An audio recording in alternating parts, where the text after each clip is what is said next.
बघा, मुंबईच्या कानकोपऱ्यामध्ये आणि ही मुंबई ही हिंदूंची मुंबई आहे आणि इकडल्या राहणाऱ्या हिंदू समाजावर जे विविध अतिक्रमण होत आहे लँड जिहाद आणि लव जिहादच्या नावाने, आणि आम्ही हे सगळे विषय पुरावासकट मांडतोय. आम्हाला कोणावर कुठले हवेत आरोप करायचे नाहीयेत, पण जे जे विषय आम्ही मांडतोय ते सगळे पुरावे सकट आहेत. हायकोर्टचे ऑर्डर आहेत, कोर्टाचे ऑर्डर आहेत. आमची एवढीच साधी अपेक्षा आहे, संबंधित महापालिकेने आणि म्हाडाच्या अधिकाऱ्यांनी हायकोर्टचं ऑर्डर पाळावं आणि लँड जिहादच्या नावाने जे अतिक्रमण आहेत, फेरीवाले जे बांगलादेशी आणि रोहिंग्या फेरीवाले जे मोठ्या प्रमाणामध्ये मुंबईमध्ये आले आहेत आणि ते लोक आमच्या माता भगिनींना छेडखानी करतात, लव जिहादच्या नावाने फसवतात. या सगळ्या बांगलादेशी आणि रोहिंग्यांना आमच्या मुंबईतून हकलून दिलं पाहिजे, कारण ते मुळात ते आपल्या मुंबईचे नाहीच आहेत. म्हणून या सगळ्या विषयाबद्दल जनजागृती झाली पाहिजे, हिंदू समाज एकवटला पाहिजे आणि सकल हिंदू समाज म्हणून आम्ही ह्याची दखल घेतोय अशी नोंद प्रशासनामध्ये झाली पाहिजे. म्हणूनच हे सगळे मोर्चे निघतायत. कारण का शेवटी अशा पद्धतीचा तुम्ही कोणतरी त्यांचा धर्मगुरू आणाल जो सनातन हिंदू धर्माला आव्हान देतोय, आम्हाला धमकी देतोय की तुम्हारा वक्त आहे हमारा दौर आएगा, तर आम्ही काय गप्प बसायचं? आणि त्यानंतर 5-5 हजारची चारी बाजूनी कुर्ला मुंब्रावरून पब्लिक येते, जिहादी विचाराचे लोक येतात आणि हिंदू समाजाच्या घरात घुसण्याचा प्रयत्न होतात. म्हणून हा एक संदेश त्यांच्यापर्यंत जाऊन दे की हे तर फक्त 1% हिंदू आज ह्या मोर्चाच्या निमित्ताने निघालेला आहे. उद्या अगर बहुसंख्य हिंदू समाज अगर रस्त्यावर आला तर इकडे असलेला जो जिहादी विचाराचा जो काही समाज आहे तो जरा पण शिल्लक राहणार नाही, एवढी ताकद इकडच्या हिंदू समाजामध्ये आहे. तेच बोलतो ना, उपाययोजनाचा टप्पा आता आम्ही पोलीस महापालिकेकडे ही माहिती दिली आहे की आम्हाला ह्या गोष्टी कळलेल्या आहेत. इकडे असलेला फेरीवाला जो आमच्या देशाचा नाही आहे, मुंबईचा नाही आहे, महाराष्ट्राचा नाही आहे, पण तो बांगलादेशी अगर असेल तर आम्ही या गोष्टी खपून घेणारच नाही. या तर महापालिकेने त्याच्यावर कारवाई करावी, नाहीतर कारवाई आम्हाला आमच्या स्वतःच्या रक्षणासाठी आमच्या धर्मामध्ये शस्त्र उचलण्याची मुभा दिलेली आहे, ते आम्हाला मग उचलायला लागेल. दिल्लीमध्ये कुठल्याही गोष्टीचा अतिरेक होणं चांगलं नाही. कुठल्याही धर्मामध्ये त्यांना नमाज पढण्याला कोणीही विरोध करूच शकत नाही, कारण त्या धर्माचा अधिकार आहे. पण तुम्ही अतिरेक करत असाल, रस्त्यावर उतरून अगर तुम्ही ह्या पद्धतीच्या गोष्टी करत असाल तर ह्याचा विरोध करायलाच पाहिजे ना.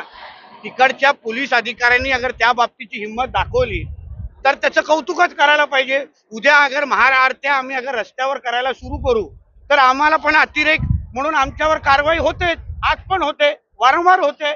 मग तीच कारवाई अगर कुठल्या आमच्या पोलीस अधिकाऱ्यांनी केली असेल, दिल्लीतल्या केली असेल, तर त्याचं कौतुक आम्ही करणारच. तुम्ही आवाहन केलं की हिंदू खासदारच निवडून द्या सर. नाही, कारण हा देश एक हिंदू राष्ट्र आहे. हिंदू राष्ट्र म्हणून अगर आपल्या ह्या देशामध्ये हिंदूंची संख्या अगर साबूत ठेवायची असेल तर आपल्याला आपल्या विचाराचे आणि आपल्या समाजाचे धर्माचे अगर खासदार लोकप्रतिनिधी अगर निवडून दिले तर ते आपलं रक्षण निश्चित पद्धतीने करतील, हा विचार मी मांडलेला आहे. म्हणून तर मी बोलतो ना, आता वारंवार विषय काढल्यानंतर अगर तिथे अनधिकृत तो ढाचा अगर पाडला जात नसेल तर आमच्या राज्यामध्ये बुलडोजर देवा नावाचं पॅटर्न आता आलेलं आहे, जो नयानगरमध्ये आलाय. तर तोच बुलडोजर देवा मग आता आम्हाला असल फैला आणायला लागेल. या गोष्टीची जाणीव तिकडच्या महापालिका अधिकाऱ्यांनी ठेवावी. ऐतिहासिक गोष्टी ह्या नरेंद्र मोदी साहेबांच्या कारकिर्दीमध्ये होत आहेत. तसं त्या समान नागरी कायदा पण नरेंद्र मोदी साहेबांच्याच कारकिर्दीमध्ये होईल असं माझा ठाम विश्वास आहे. चालले नाही पाहिजे असं आपल्याला वाटतं का? हा, एका देशात 2 कायदे नक्कीच नाही चाललं पाहिजे. कोण चालून देणारच नाही. कुठल्या देशामध्ये चालतात तुम्ही सांगा? पाकिस्तानमध्ये चालतात का? नाही. पाकिस्तानमध्ये जाऊन विचारा की तुम्ही डॉक्टर बाबासाहेब आंबेडकरांचं संविधान पाळाल का? अगर ते पाळत नसेल तर आम्ही शरिया कायदा का पाळावा? आमच्या सरकारच्या विरोधात नाहीये. तुझा अभ्यास थोडा कमी आहे, तोकडा आहे.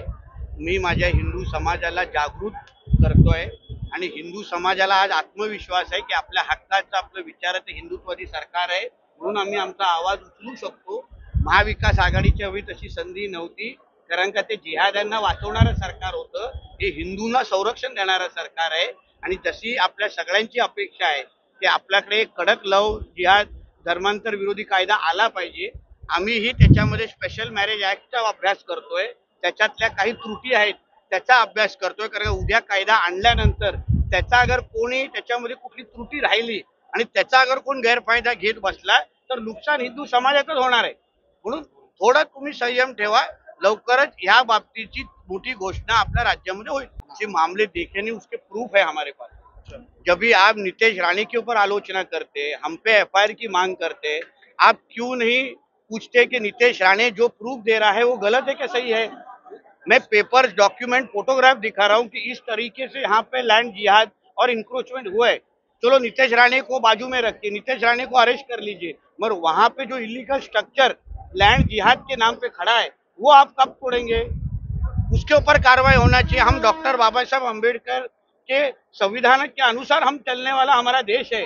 हमारे देश में शरिया कायदा लागू नहीं है. तो हमको इतना ही बोलना है कि जो लॉ, जो कायदा, जो कानून हिंदू समाज फॉलो करता है वो अन्य धर्म भी फॉलो करना चाहिए. इतनी सारी मांग है सर. और इसको लेकर, धर्मांतर को लेकर कुछ कानून की बात चल रही है सरकार में? अगर आपकी सरकार, हमारी राज्य सरकार इसके बारे में अलग अलग स्तर लेवल पे स्टडी कर रही है.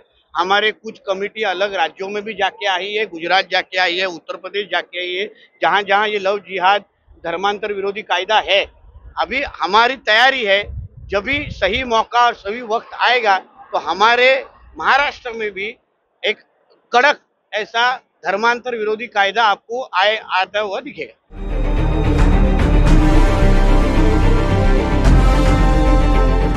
CEN न्यूज, देश प्रदेश की ताजा तरीन खबरों के लिए CEN न्यूज को सब्सक्राइब करें और रहें पल पल की खबर से हर पल बाखबर.